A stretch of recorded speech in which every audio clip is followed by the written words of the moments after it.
Dear brothers and sisters, as in Acts 17:28, the Bible says, in him we live and move and have our being. ಕ್ರಿಸ್ತನಲ್ಲಿ ಪ್ರಿಯ ಸಹೋದರ ಸಹೋದರಿಯರೇ, ಅಪೊಸ್ತಲ ಕೃತ್ಯಗಳು 17:28ರಲ್ಲಿ ಬರೆದಿರುವಂತೆ ಆತನಲ್ಲಿಯೇ ನಾವು ಜೀವಿಸುತ್ತೇವೆ, ಚಲಿಸುತ್ತೇವೆ, ಇರುತ್ತೇವೆ. The power for every action and thought comes from the Lord. ಪ್ರತಿಯೊಂದು ಕ್ರಿಯೆಗೂ, ಪ್ರತಿಯೊಂದು ಆಲೋಚನೆಗೂ ಶಕ್ತಿಯು ದೇವರಿಂದಲೇ ಬರುತ್ತದೆ.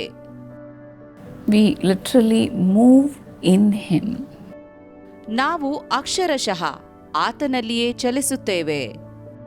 Every action, every thought comes from him. ಪ್ರತಿ ಆಲೋಚನೆಯು, ಪ್ರತಿ ಕ್ರಿಯೆಯು ಆತನಿಂದಲೇ ಬರುತ್ತದೆ. Philippians 2:13 says, God is working in you, giving you the desire and the power to do what pleases him. Philippi 2:13 ಹೀಗೆ ಹೇಳುತ್ತದೆ, ದೇವರೇ ತನ್ನ ಸುಚಿತ್ತವನ್ನು ನೆರವೇರಿಸಬೇಕೆಂದು ನಿಮ್ಮಲ್ಲಿ ಉದ್ದೇಶವನ್ನು, ಪ್ರಯತ್ನವನ್ನು ಉಂಟು ಮಾಡುವವನಾಗಿದ್ದಾನೆ. When we are filled with the presence of God, ನಾವು ಯಾವಾಗ ದೇವರ ಪ್ರಸನ್ನತೆಯಿಂದ ತುಂಬಲ್ಪಡುತ್ತೇವೋ, the Lord will not allow us to do anything by ourselves. ನಮ್ಮಷ್ಟಕ್ಕೆ ನಾವೇ ಏನನ್ನು ಮಾಡುವುದಕ್ಕೆ ಆತನು ಬಿಡುವುದಿಲ್ಲ. 2 Corinthians 3:5 says, 2 ಕೊರಿಂಥ 3:5 ಹೇಳುತ್ತದೆ, it is not that we think we are qualified to do anything on our own. ನಮ್ಮಿಂದಲೇ ಏನಾದರೂ ಉಂಟಾಯಿತೆಂದು ತೀರ್ಮಾನಿಸಿಕೊಳ್ಳುವುದಕ್ಕೆ ನಮ್ಮಷ್ಟಕ್ಕೆ ನಾವೇ ಸಮರ್ಥರಲ್ಲ. Our qualification comes from God.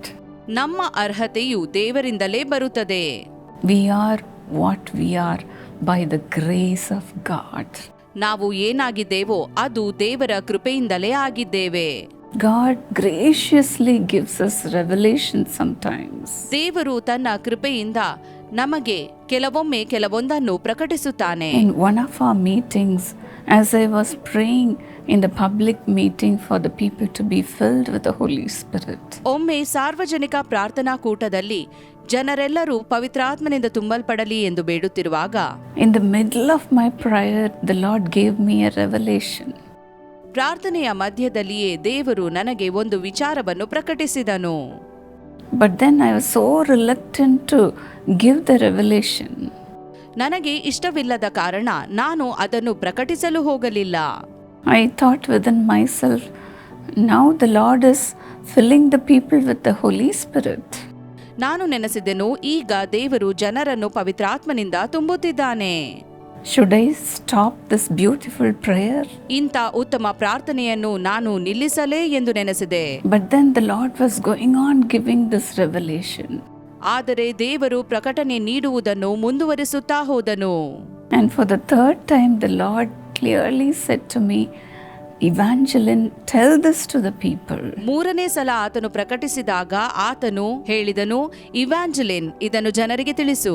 Then I revealed it.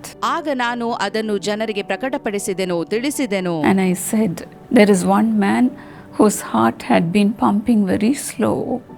ನಿಮ್ಮಲ್ಲಿ ಒಬ್ಬರ ಹೃದಯ ರಕ್ತವನ್ನು ನಿಧಾನವಾಗಿ ಪಂಪ್ ಮಾಡುತ್ತದೆ. The Lord has touched you now. ದೇವರು ನಿನ್ನನ್ನು ಈಗ ಮುಟ್ಟುತ್ತಿದ್ದಾನೆ. The Lord has healed you, I said. ದೇವರು ನಿನ್ನನ್ನು ಗುಣಪಡಿಸಿದ್ದಾನೆ ಅಂದೆನು. One person is having weakness in his heart. His pumping system is very weak. The Lord is touching him right now. And after the prayer, the same man came running to the stage, and he was running on the stage also. ಪ್ರಾರ್ಥನೆ ಮುಗಿದ ತರುವಾಯ ಆ ವ್ಯಕ್ತಿಯು ಓಡಿ ಬಂದನು, ವೇದಿಕೆಯಲ್ಲೆಲ್ಲ ಓಡಾಡಿದನು. He was jumping up and down and said, I am healed, I am healed. ಜಿಗಿಯುತ್ತಾ ಹಾರುತ್ತಾ ಹೇಳಿದನು, ನನ್ನನ್ನು ದೇವರು ಗುಣಪಡಿಸಿದ್ದಾನೆ, ನನ್ನನ್ನು ದೇವರು ಗುಣಪಡಿಸಿದ್ದಾನೆ ಎಂದು. This is that brother. ಇದಾನ ಸಹೋದರನ್. Why don't you walk and show? Oh, praise the Lord. Jesus is alive. Yes, dear friends, the Lord moves our heart to reveal his secrets. ಹೌದು ಪ್ರಿಯ ಸ್ನೇಹಿತರೆ, ನಾವು ಆತನ ಪ್ರಕಟಣೆಗಳನ್ನು ತಿಳಿಯಪಡಿಸುವುದಕ್ಕಾಗಿ ನಮ್ಮ ಹೃದಯವನ್ನು ಆತನು ಚಲಿಸ ಮಾಡುತ್ತಾನೆ. That's what the Bible says in Romans 8:14. ಇದನ್ನೇ ಸತ್ಯವೇದ ರೋಮಾಪುರ 8:14 ಹೇಳುತ್ತದೆ. Those who are led by the Spirit of God are the children of God. ಯಾರು ದೇವರ ಆತ್ಮನಿಂದ ನಡೆಸಿಕೊಳ್ಳುತ್ತಾರೋ ಅವರು ದೇವರ ಮಕ್ಕಳು ಎಂದು. The Lord will lead you also, dear friend. ಪ್ರಿಯ ಸ್ನೇಹಿತರೆ, ದೇವರು ನಿಮ್ಮನ್ನೂ ನಡೆಸುತ್ತಾನೆ. You are the child of God. ನೀವು ದೇವರ ಮಕ್ಕಳಾಗಿದ್ದೀರಿ. Ask God to give you revelations. ನನಗೆ ಪ್ರಕಟಣೆಗಳನ್ನು ನೀಡು ಎಂಬುದಾಗಿ ಬೇಡಿಕೊಳ್ಳಿರಿ. Ask God to move you in spirit.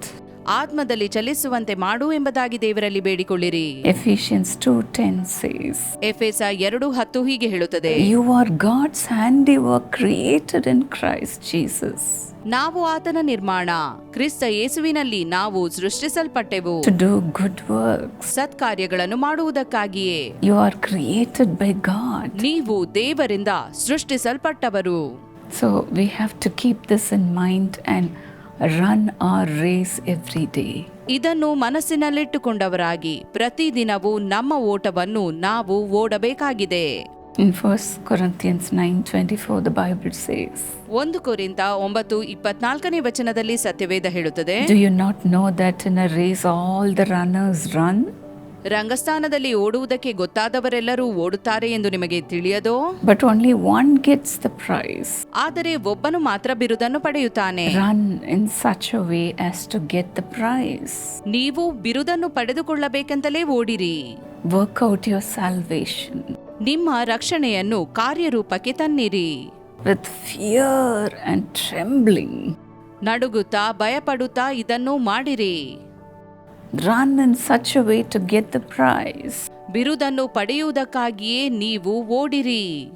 Then the Lord will move your heart to be a blessing to others. ನೀವು ಇತರರಿಗೆ ಆಶೀರ್ವಾದವಾಗುವಂತೆ ಆಗ ದೇವರು ನಿಮ್ಮ ಮನಸ್ಸನ್ನು ಚಲಿಸ ಮಾಡುವನು. Loving Heavenly Father, fill your people, Lord, with overflowing measure. ಪ್ರೀತಿಯುಳ್ಳ ಸ್ವರ್ಗೀಯ ತಂದೆಯೇ, ನಿನ್ನ ಮಕ್ಕಳನ್ನು ಅಳತೆ ಮೀರಿ ಆಶೀರ್ವದಿಸು. Lord, do not allow them to move by themselves.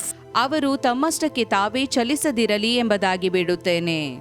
Lord, make them run the race with you in their hearts, O God. ನಿನ್ನನ್ನು ಮನಸ್ಸಿನಲ್ಲಿ ಇಟ್ಟುಕೊಂಡವರಾಗಿ ತಮ್ಮ ಓಟವನ್ನು ಓಡುವಂತೆ ನೀನು ಮಾಡು. Father, help them to fix their eyes upon you. ತಂದೆಯೇ, ಅವರು ತಮ್ಮ ದೃಷ್ಟಿಯನ್ನು ನಿನ್ನ ಮೇಲೆ ಇಟ್ಟುಕೊಳ್ಳಲಿ. Lord, help them to live in you. ಅವರು ನಿನ್ನಲ್ಲಿ ಜೀವಿಸುವಂತೆ ಮಾಡು ದೇವರೇ. Help them to move in you, Lord. ನಿನ್ನಲ್ಲಿಯೇ ಚಲಿಸುವಂತೆ ಮಾಡು ದೇವರೇ. To have their whole being in you, O God. ಅವರು ನಿನ್ನಲ್ಲಿಯೇ ಒಳಗೊಂಡವರಾಗಿ ವಾಸಿಸುವಂತೆ ಮಾಡು. Nothing of the evil one should ever touch them, Lord. ಯಾವುದೇ ದುಷ್ಟನು ಅವರನ್ನು ಮುಟ್ಟದಿರಲಿ ಎಂದು ಬೇಡುತ್ತೇನೆ. Not even the fleshly desire should come to them, Lord. ದೈಹಿಕ ಆಸೆಗಳು ಕೂಡ ಅವರ ಬಳಿ ಬಾರದಿರಲಿ ಎಂಬುದಾಗಿ ನಿನ್ನಲ್ಲಿ ಬೇಡುತ್ತೇನೆ. Fill them with your beautiful, sweet presence. ನಿನ್ನ ಸುಂದರವಾದ ಸವಿಯಾದ ಪ್ರಸನ್ನತೆಯಿಂದ ಅವರನ್ನು ತುಂಬು. Lord, make them a different people, Lord. ಅವರು ವಿಭಿನ್ನವಾದ ವ್ಯಕ್ತಿಗಳಾಗುವಂತೆ ಮಾಡು. Right now, let a new anointing come upon them. ಈಗಲೇ ಅವರ ಮೇಲೆ ಹೊಸ ಅಭಿಷೇಕವು ಇಳಿದು ಬರಲಿ. New revelations come upon them. ಹೊಸ ಪ್ರಕಟಣೆಗಳು ಅವರ ಮೇಲೆ ಇಳಿದು ಬರಲಿ. Fill them with your wisdom, Lord. ನಿನ್ನ ಜ್ಞಾನದಿಂದ ಅವರನ್ನು ತುಂಬು ದೇವರೇ. Lord, fill them with your special spirit.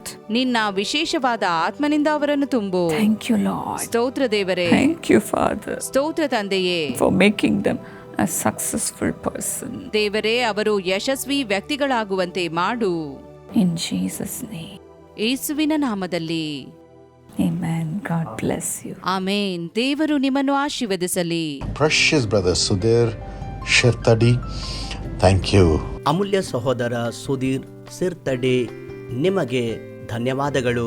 Thank you, Jesus, for saving his mother, Lord, Mrs. Sunanda, in the midst of the heart problem. ಅವರ ತಾಯಿಯ ಹೃದಯ ಸಮಸ್ಯೆ ಮಧ್ಯದಲ್ಲಿ ಯೇಸುವೇ ಅವರಿಗೆ ಸ್ವಸ್ಥತೆ ಮಾಡಿದಕ್ಕಾಗಿ ನಿಮಗೆ ವಂದನೆ. Thank you, Jesus. Isaiah 58:8. Your light will break forth like the dawn, and your healing will quickly appear. ಯೇಸುವೇ ವಂದನೆ ವಂದನೆ ವಂದನೆ. ಯೆಶಾಯ 58:8 ಪ್ರಕಾರ ನಿಮ್ಮ ಉದಯ ಅದು ಪ್ರಕಾಶವಾಗುವುದು, ನಿಮ್ಮ ಕ್ಷೇಮ ಬೇಗನೆ ಬರುವುದು. Father, let your healing be perfect, Lord. Let her have salvation and divine blessings, Lord. ತಂದೆಯೇ, ನಿನ್ನ ಸ್ವಸ್ಥತೆ ಪರಿಪೂರ್ಣವಾಗಲಿ. ಅವರಿಗಾಗಿ ನಿನ್ನ ರಕ್ಷಣೆ ಮತ್ತು ದೈವಿಕ ಆಶೀರ್ವಾದ ಉಂಟಾಗಲಿ. And Brother Sudhir, have blessing in the ministry. ಸಹೋದರ ಸುಧೀರ್ ಸೇವೆಯಲ್ಲಿ ಆಶೀರ್ವಾದಗಳನ್ನು ಹೊಂದಲಿ. Sister Mamata, have prosperity in the business and great peace in the family. In the name of Jesus, I pronounce this blessing.